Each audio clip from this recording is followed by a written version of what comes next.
Welcome to the Overcoming Mediocrity podcast, where today's top influencers and entrepreneurs on the rise share empowering stories and ninja tips to become the fuel that ignites a positive change in your life. Our guests don't simply coast through life. They don't let difficult situations stop them. They set big goals, keep their eyes on the prize, and they're joining us today to share insider secrets you can use right now to step into your power and live your purpose. Now, here's your host, Christy Ruffino. Well, hello, everybody, and welcome to the Overcoming Mediocrity podcast. This is Christy Ruffino still, and I'm very excited to have Kandi Lee with us today. Welcome, Kandi. Thank you so much. I'm so excited to be here. Oh, gosh, we met online, right? We met online in a Facebook group a couple years ago. And it's been amazing to get to know you. You have a really incredible business, and I love your focus. You are really a mindset expert.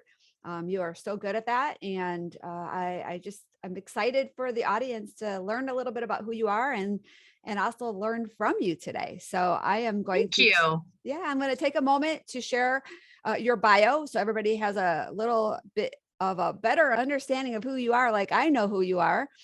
So in 2004, Kandi had a vision, and she wanted to take her coaching and training experience and create her own company. However, when she looked at her bank account, she only had $1. $1.11.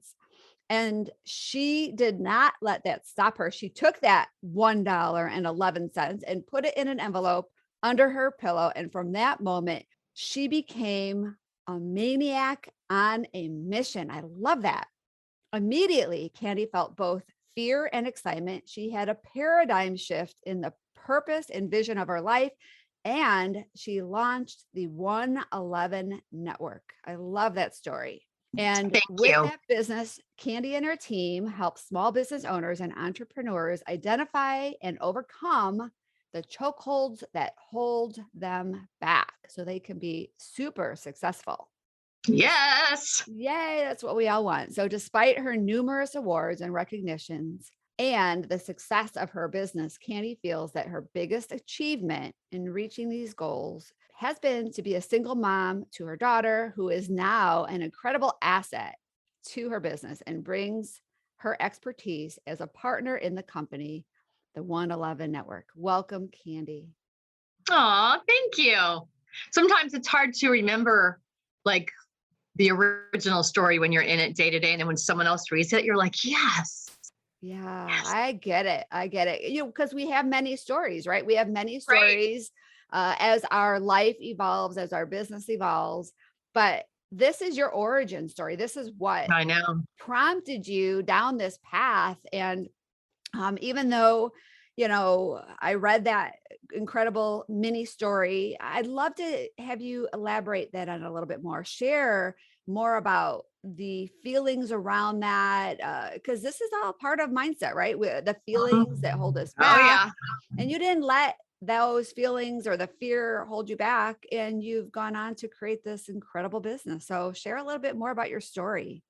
I'm originally from California. I was raised by a very successful entrepreneurial father who was amazing at sales. So business is in my DNA, although sometimes we don't necessarily appreciate that. You know, when we're children, we moved to Europe when I was 12. And I include that in my story because I was plopped at 12 years old into German schools. I didn't speak the language. So I had to learn. I was given 6 months to learn the language. That taught me a lot about business, about tenacity, about commitment, about communication, a lot of the things that I actually use every single day as a business owner, having to overcome the impossible. Because in that time period, we're talking 1976, it wasn't exactly welcome to our school. You have 6 months or you're out. So at 12 years old, I had to learn how to overcome major obstacles that I would say probably the average 12-year-old didn't have to. So that kind of parlayed me into understanding goals, understanding commitment, understanding getting to the finish line. So that's kind of where I think my business brain really started at 12 years old. fast forward, I had my daughter. I was in Nashville because I'm also a singer. I was pursuing my singing career, and life presented me with what I like to call a holy crap moment. Since we are on a podcast and we're keeping it real, she was 5 years old, and I was like, oh my gosh, this is not where I thought my life was supposed to be going. And my grandfather had passed away, and I wasn't able to go home for the funeral. It broke my heart. And I had a friend that lived in Las Vegas and opened up their home to us. So I left Nashville. I had $200, and I brought Caitlin and I to Las Vegas because I figured I could still sing, and I could, it was a good working environment. I could still sing and do what I wanted to do. And fate met me in Las Vegas, and someone invited me to a personal development class. This is over 28 years ago. I had no idea what that even meant, but I went to this event and I thought, oh my gosh, this is so cool. And I remember thinking in my life, was I just missing like part of the success formula? Am I the only person that like talks myself out of success? Am I the only person that really has this fear and don't know how to overcome it? And in that moment, that night, I remember thinking, wait a second, I'm normal. I'm not crazy. Like there's a formula. I don't have to let these limiting beliefs stop me. And fast forward, I did all the classes. I spent a lot of money to learn how to be a coach and be a trainer. I volunteered, and I was really bad at it at the beginning because I was so excited, but I didn't know what I was doing. And I was a corporate sales trainer in Las Vegas, and that was basically my incubator. I made very little money. I worked as a corporate sales trainer starting at 7 a.m., which is super early to be in front of a classroom. But I was taking everything that I was learning in personal development and using this week-long classroom to see, okay, what will work in sales? What will work in business? And what I discovered is that the most important thing to being successful in business, in sales, is your mindset.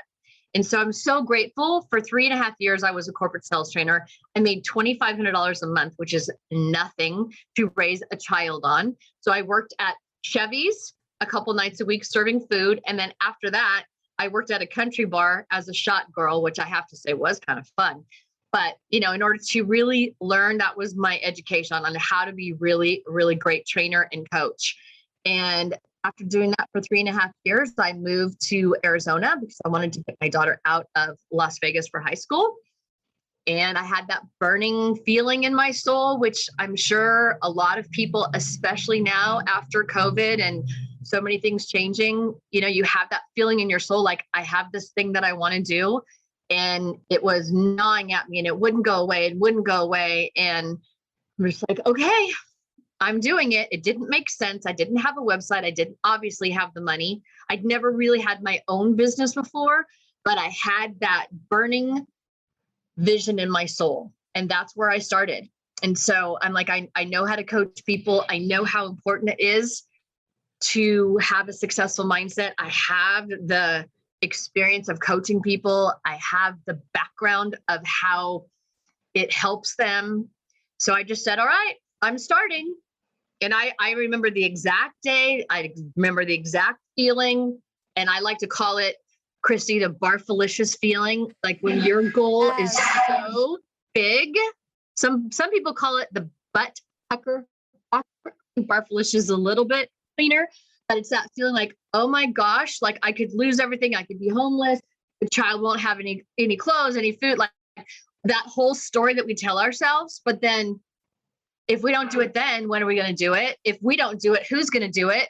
So success never makes sense. And goals and dreams never make logical sense. And I think sometimes we become adults and we get stuck adulting. And then, we have this dream and then we're 85 years old on a rocking chair and we're looking back on, wow, I wonder what if. So I didn't want to have a case of the what if. So that's the inception of the 111 Network. July 23rd, 2004, to be exact. I know the date exactly. And I remember feeling excited for like a couple of minutes. And then I'm like, oh my God, I've lost my damn mind. But you didn't. I was scared out of my mind. And you went ahead and you made that dream come true. I love that. You got so many people get stuck adulting, and that is so true. We have all these big dreams as a kid. We want to do this, we want to be that, and there were no limits on what we could accomplish. But then all of a sudden, as we start getting older, we're told no, right? We're told we can't do this. And then we go to school and we have families, and then we really, have all these constraints on our life. And more importantly, as women, I think we kind of like lose our dreams, right? And help other people accomplish their dreams. Oh. And then all of a sudden, you're right, we're 80 years old sitting on our rocker and thinking, well, what if I would have done that? And that's what There's a reason why that is. And that's one of the things that I learned in my training from the age of 0 to 4. And this is why what I love doing is helping people identify the chokeholds to success. And it really is a chokehold, and it's holding us down and we don't even realize it. But from the age of 0 to 4, 50% of who we are today is being formed by parents, teachers, brothers, sisters, cousins, uncles, and environment. We're a sponge, right? From 0 to 4. Most of us don't even have a memory. So 50% of how we see the world, how we see ourselves, how we see money, how we see success, how we see love, how we see everything.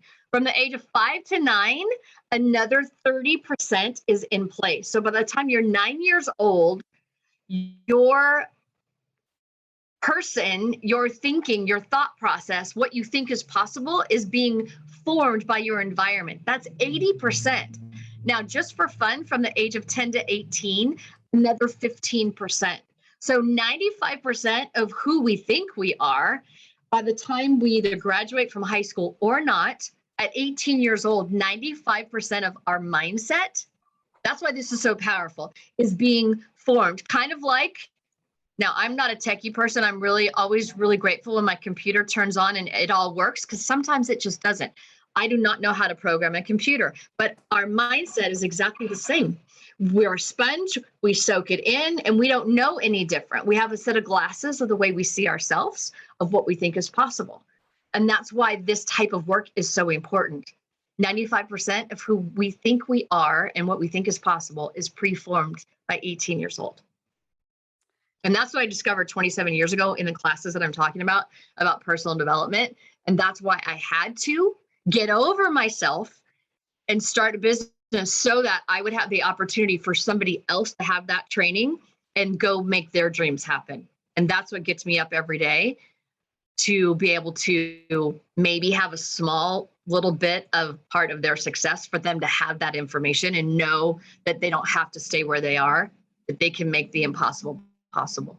Wow. All right. So I know you're going to be diving in to some, oh my gosh, this is good though. We have to understand why first, right? And we have to understand your story and why you're so passionate about this, but you're not just a mindset coach that is like a cheerleader. You understand, the neurology behind mindset. Correct. And you're able to help other people shift those percentages, right? See things differently and be able to act accordingly based on what they're capable of, as opposed to what they've been kind of like programmed to falsely believe, right? We call them programmed. Yeah.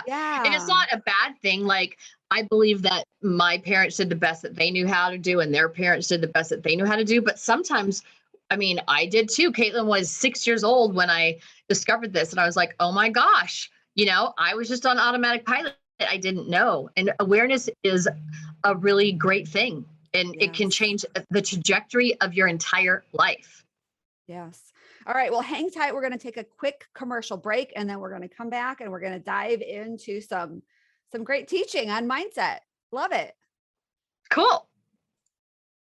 I know. You hear us asking you to subscribe, rate, and review, but what does that really mean? Is it really that important? Well, if other podcast hosts are anything like me, they've put a lot of blood, sweat, and tears into their show. And personally, I get really discouraged when I have something great to share and no one is listening. Beyond algorithms, ratings and reviews are critical for a show's sustainability. It goes way beyond fanning the flames of our egos or by getting a little that a girl pat on the back. Reviews create social proof and prove that our show has an engaged and loyal following. So, if you like our show, please take a moment to subscribe, rate, and review. And while you're at it, pick up one of our Overcoming Mediocrity books on Amazon. You'll be glad that you did. Well, hello and welcome back to the Overcoming Mediocrity. Christy Ruffino here with Kandi, and we're going to jump right into mindset. So, Kandi, I heard years ago that our brain cannot establish the difference between what's real and what's not. If we tell ourselves something over and over and over again, we can really allow our brains to believe that, and that will give us better success of actually making that happen, which is why, speakers, before they go on stage, they envision themselves getting a standing ovation. And there's so many applications to this. So can you kind of address that before you dive into kind of what you want to share? Absolutely. So if we just look at fear, false evidence appearing real. And one of the most powerful things that I found in coaching people for 27 years and having my own business for 17 years is we don't recognize that it's not real. It's an unconscious thing, right? And so our limiting beliefs are a set of glasses, right? And they're just automatic. Just like when you turn your computer on, it's automatic. We don't know what's going on behind the scenes. And so the value of being aware is understanding, okay, is this actually what's really happening? Or is this what I think is happening? And that is very powerful to understand the difference. And what I mean by that is, let's just say somebody has a goal and they have a big goal. When they set that in their mind, that's the first thing. But the second thing that's going to happen right behind that is they're going to get a series of limiting beliefs. And we all have, there's a top 12 list, okay? But for the sake of time, there's usually a top 2 that come after that. And it comes in like a fire hose, whether it's fear or overwhelm, whatever it is. And it's fear and feeling based. And it's very real. And if we don't know, before I did this training 27 years ago, it's a terrible feeling. And I used to say, oh my gosh, this is a terrible feeling. I must stop. I got to go back. I didn't understand that it was an illusion. It was based on programs. It wasn't actually reality. It wasn't real. I didn't understand it for what it was. So it's not real. It's feeling and fear based. It's not choice based. And there is a difference. It was based on my limiting beliefs of my upbringing. Did I answer your question? Yeah, absolutely. Okay, cool. Absolutely. So yeah, I mean, I love that because, if we realize real, it's an illusion, then that gives us more power to not let it stop us. Well, and one of the things I work with my clients on is creating a new pile of evidence. So let's just say we have fear on one side. So we have fear, whether it's fear of failure, fear of success. Let's just use those two because those are usually some of the top 2 for everyone, right? Fear of success is when you're worried about the future. Okay. And that sounds in your head because these are real conversations. And you don't wake up and say, I have fear of success today. Like it's not that intelligent. You might say, oh my God, what's going to happen when I'm successful? I'm going to lose my family, or I might lose my house, or what if I get found out that I don't know what I'm doing? Like the conversations in our head are very real, very real. And fear of failure sounds much different, but the feeling is similar. But fear of failure, we're looking back to our past. So for example, when I started 111, exciting in the beginning, but then I said, oh my gosh, I've never had a business before.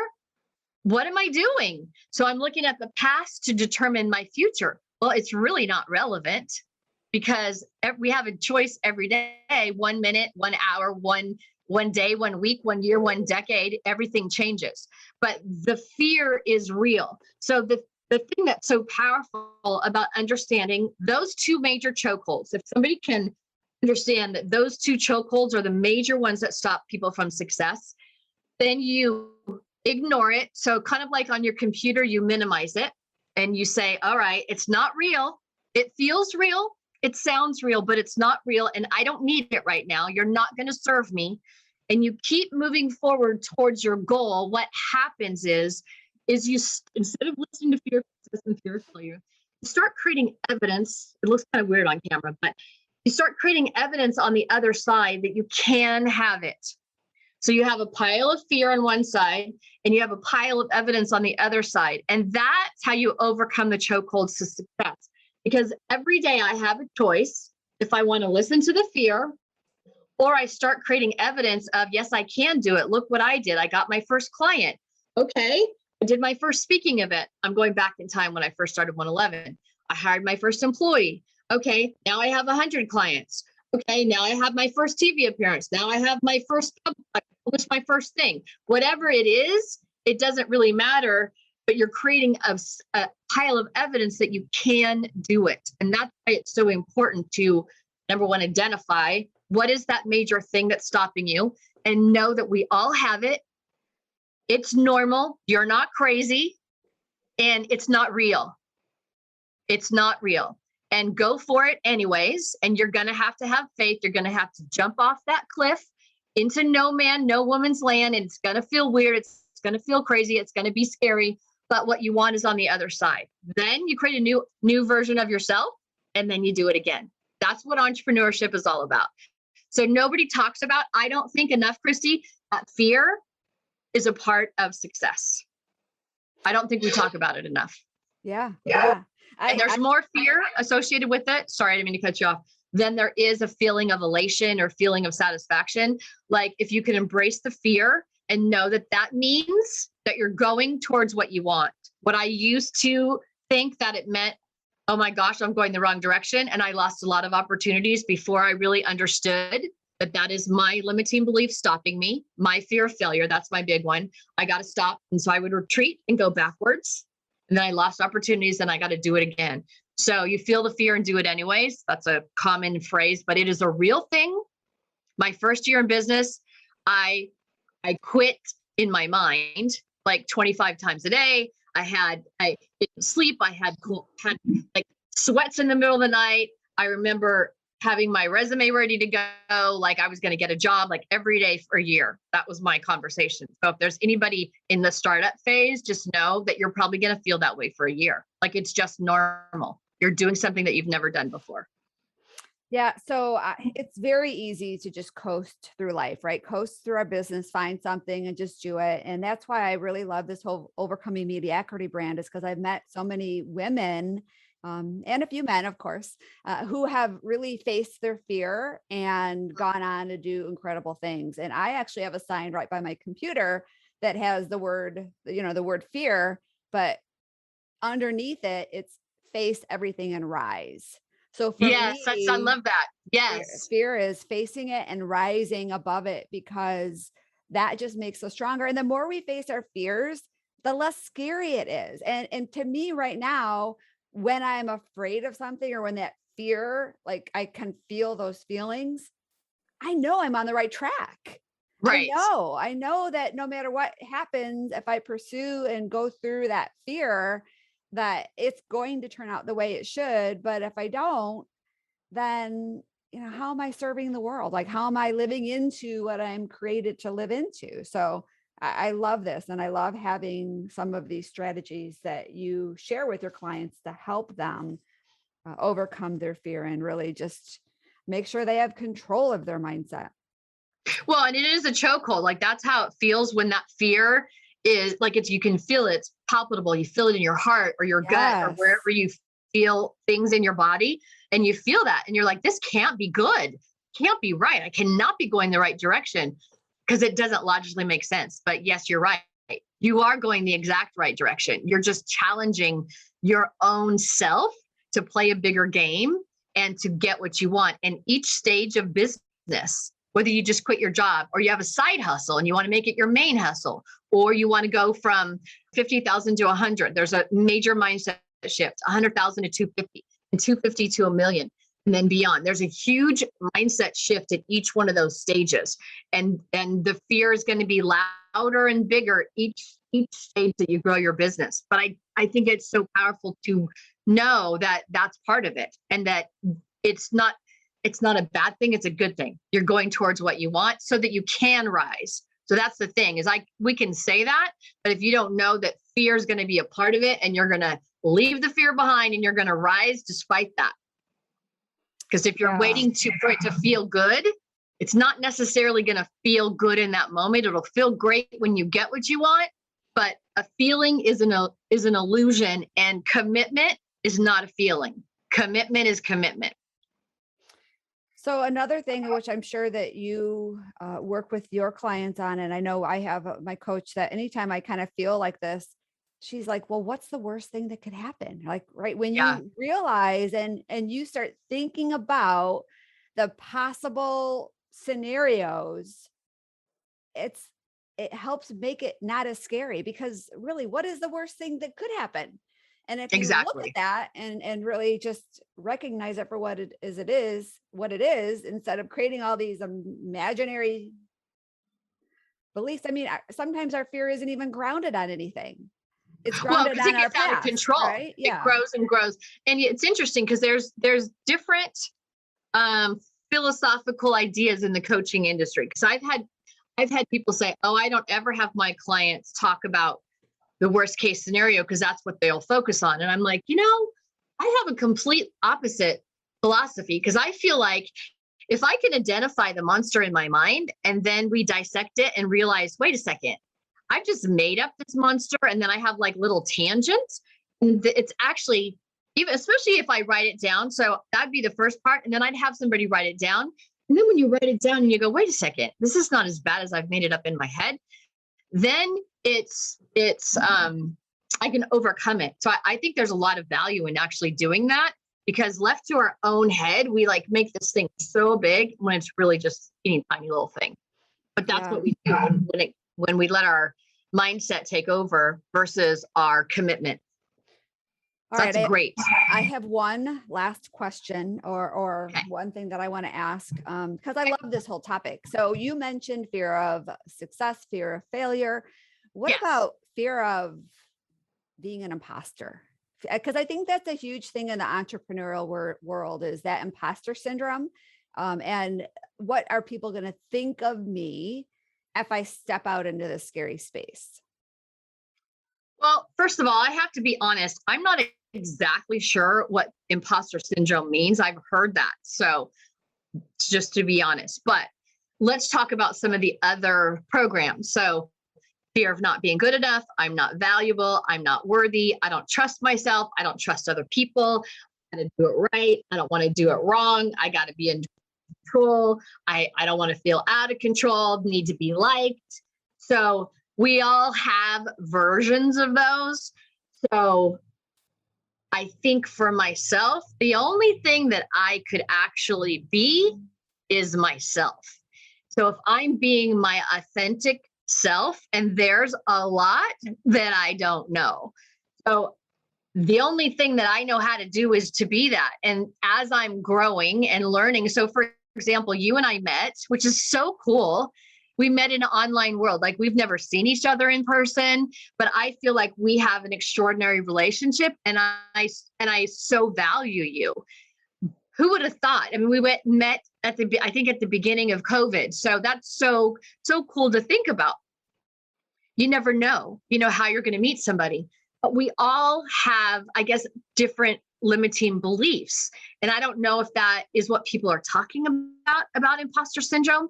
But as we have goals, there's things that we don't know. So I feel like for myself, as long as I'm honest about that, as I've learned the online thing, I mean, my daughter and I did some training about, I guess, 3 years ago, when we're like, okay, we want to really move into the digital space, and we want to take 27 years of experience and be able to help more people. I'll tell you, I felt dumb for a long time because I didn't know what a funnel was. I didn't know what a lead magnet was. And, we built a portal. We spent a long time before COVID, and the timing worked out great. But I'm pretty honest about, I felt really dumb, and I've been doing this for a long time. So I'm not sure if that's the answer to imposter syndrome, but just be real and honest. We all have limiting beliefs, and we're not going to feel good enough or that we're smart enough or old enough or young, whatever the version of it is. I just feel like I got to be honest. I don't know if it's because I'm a Irish Sagittarius. I just don't know how to be phony, but I just don't know stuff. And if I don't know it, like I don't know it. I don't know what else to say. I'm not sure if I answered your question. Yeah, but. you did, because I think you answered it perfectly. It's ominously like a combination of a lot of those, right? And it's going to be unique to that person. But for whatever, like the I'm not worthy, I'm not good enough, I'm not, Right. Whatever that is.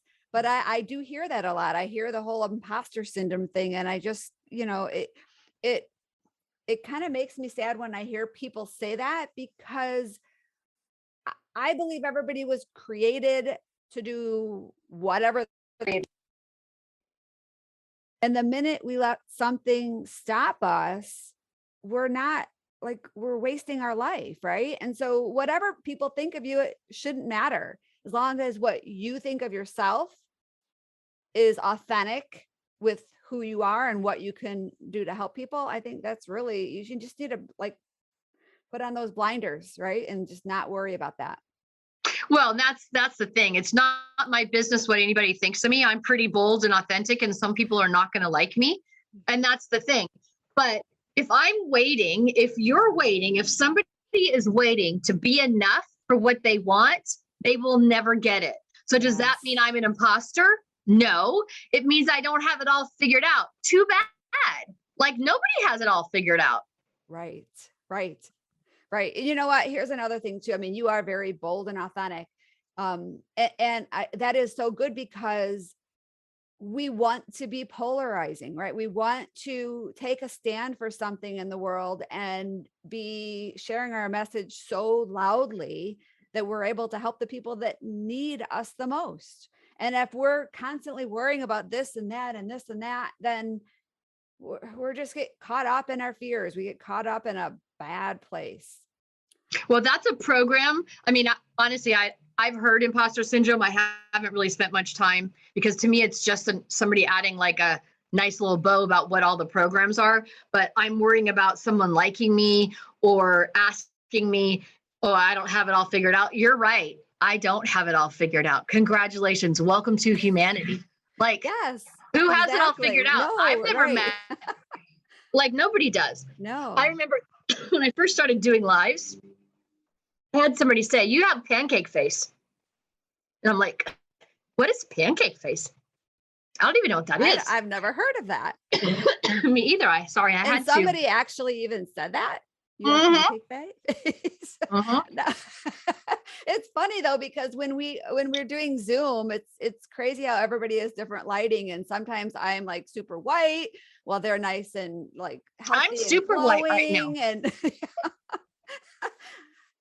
I was like, pancake face. I don't even know what that is. Yeah, but you know what? It's okay. Well, say, do you like syrup? Because I love pancakes. Right? That's funny. I didn't know what to say. Of course, that was at the beginning. I'm like, whatever. But you know what? Okay. Good luck to you. I can't, whatever. So that's my answer, I guess, for imposter syndrome. Just be yourself and be yourself. What you want, you don't have it all figured out yet. So don't wait until you have it all figured out, because life will pass you by. Well, and when we're able to be authentic in that way, it honestly, being transparent in that allows other people to connect with us, because who wants to follow somebody who thinks they're perfect, right? Nobody. Who wants to even work with somebody that thinks they're perfect? I don't, because there's no such thing as perfect. And if somebody thinks that they're perfect, then they're not open to change. They're not open to learn. They're not open to grow. And so our authentic self, our authentic story, when we share, the parts of us that are still a work in progress. Like I named my brand Beautifully Imperfect, because I like that. We're all imperfect. And if we can just own that and just believe that, then that gives other people permission to be beautifully imperfect as well. Exactly. I'm a recovering perfectionist. I'm the oldest child and only girl. So I'm definitely I work on that every single day. I remember as a corporate sales trainer, I learned this a lot. When I would go up in the front of the room, I was very authentic and I would get really emotional just because their success mattered to me. And my boss would come in and say, you have got to stop crying in front of the room. And I'm like, you need to leave me alone. Good for you. Because I didn't even really understand this a long time ago. I go, I'm being myself. I said, give me 30 days. And if it doesn't work, then I will try and stop it. Well, I was the number one sales trainer for 12 months in a row, and they couldn't figure out why. I'm like, hello, I'm being authentic. I'm being real. I'm bringing the mindset piece into it. They're like, all right, we don't care. You don't cry, girl. We don't care what you do. You just keep doing what you're doing. I'm like, okay. Awesome. All right, Kandi. Well, we are out of time. Thank you so much for joining us today. I know you have a free gift that you want to share with our audience. So I do. I'm excited. Yay. So I believe in giving first.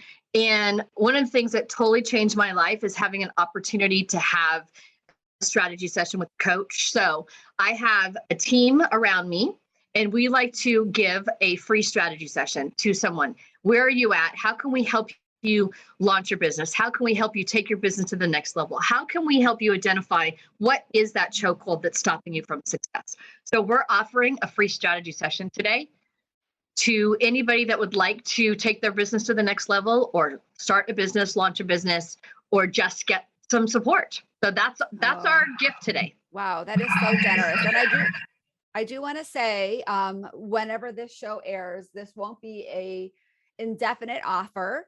So make sure you book your strategy session right away, because at some point the link that Kandi is going to be providing is going to expire.